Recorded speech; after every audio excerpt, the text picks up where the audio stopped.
साथियों, गंगोत्री से जो जल का प्रवाह होता है और वो बिल्कुल शुद्ध होता है, निर्मल होता है, परिष्कृत होता है, शुद्ध होता है, पीने लायक होता है, स्नान लायक होता है, पूजा लायक होता है।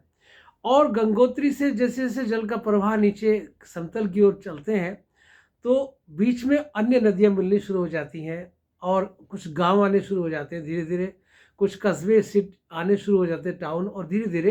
कुछ शहरों से वो जुड़ना शुरू हो जाती है। और वहाँ पे क्या होता है कि जो मैन मेड एक्टिविटीज़ होती हैं, मनुष्य के द्वारा उत्पन्न जो कारखाने हैं या उसके द्वारा बसाए हुए जो गांव हैं, उनका जो वेस्टेज होता है वो धीरे धीरे गंगा में मिलना शुरू हो जाता है और गंगा के जल को धीरे धीरे दूषित और प्रदूषित करना शुरू कर देते हैं। ऐसे धीरे धीरे जैसे वो समतल की ओर आता है जल, गंगा का जल आता है, बहुत सारी नदियों से मिलकर गंगा जी बनी होती हैं, तो वो धीरे धीरे आता है, मैन मेड एक्टिविटीज़ उसके साथ बढ़ती चली जाती हैं और वो जल समतल तक आते आते बहुत दूषित जल हो जाता है। और वो दूषित जल धीरे धीरे वो वहाँ पे पीने लायक और स्नान करने लायक नहीं रहता।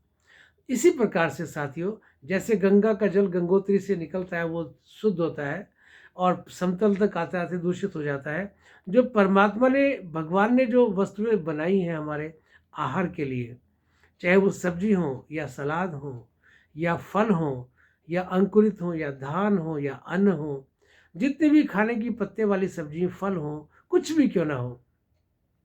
सभी के सभी अपने आप में, जैसे गंगा जल होता है, निर्मल होता है, वैसे ही हमारे लिए बहुत लाभकारी और शुद्ध परिष्कृत होती हैं, सात्विक होते हैं। परंतु जैसे जैसे मैन मेड एक्टिविटीज़ यानी किचन तक आनी शुरू हो जाती हैं, वो उनके फॉर्मेशन चेंज होने शुरू हो जाते हैं, उनको दलना शुरू कर देते हैं, आटे का यानी पाउडर बनाना शुरू कर देते हैं, दाल को दलना शुरू कर देते हैं, तो वो धीरे धीरे क्या होनी शुरू हो जाती है, वो धीरे धीरे अपने आप में दूषित यानी हमारे शरीर के लिए रोगकारी विकार वाली होनी शुरू हो जाती है। तो जैसे जैसे भोजन की प्रकृति को बिगाड़ते चले जाते हैं, वैसे वैसे हमारे शरीर में की भी जो स्वस्थ की जो प्रकृति होती है वो विकृति में परिवर्तित होना शुरू हो जाता है, यानी हम रोगी होने शुरू हो जाते हैं। तो ये धीरे धीरे और ज़्यादा आगे बढ़ते हैं, तो मैन मेड एक्टिविटी में किचन के खाने के साथ साथ जब उसमें स्वादिष्ट खाने की तरफ ज़्यादा बढ़ने शुरू हो जाते हैं, तो और ज़्यादा दूषित होना शुरू हो जाता है। इस प्रकार से धीरे धीरे हम जो सात्विक शुद्ध जो भोजन होता है उसको खराब कर देते हैं। तो क्या करें? इसमें एक छोटा सा रास्ता बीच का है। वो क्या है कि यदि हम 10, 11, 12, 1 बजे तक का, कम से कम 2 बजे तक भी ऐसा कर सकें कि फल और सलाद पे रहें, फल और सलाद पे रहें, अधिक भूख लगे तो अंकुरित खाना शुरू कर दें, तो हमारा जो ये शरीर के अंदर जो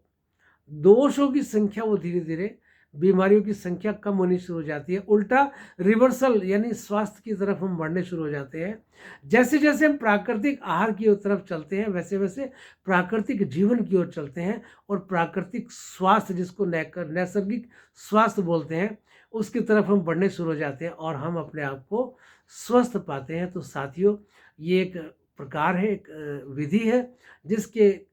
अपनाने से हम अपने आप को इस प्राकृतिक जीवन से, प्राकृतिक चिकित्सा के इस नियम से कि हम कच्चे खाने को अपने भोजन में बढ़ा दें। कितना बढ़ा दें? 20% तो होता ही होता है नॉर्मली, जो सलाद और फल खाते हैं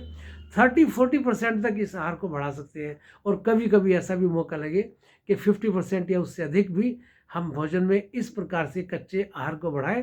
तो जो हमारा जो स्वास्थ्य है वो बढ़िया होना शुरू हो जाएगा और हम अपने आप को ठीक पाना शुरू करेंगे और एनर्जी लेवल हमारा बढ़ना शुरू हो जाएगा और रोगों से हम धीरे धीरे निरोगी जीवन की ओर बढ़ना शुरू हो जाएंगे और उस निरोगी जीवन से योगी जीवन की ओर भी हम आ सकते हैं। धन्यवाद।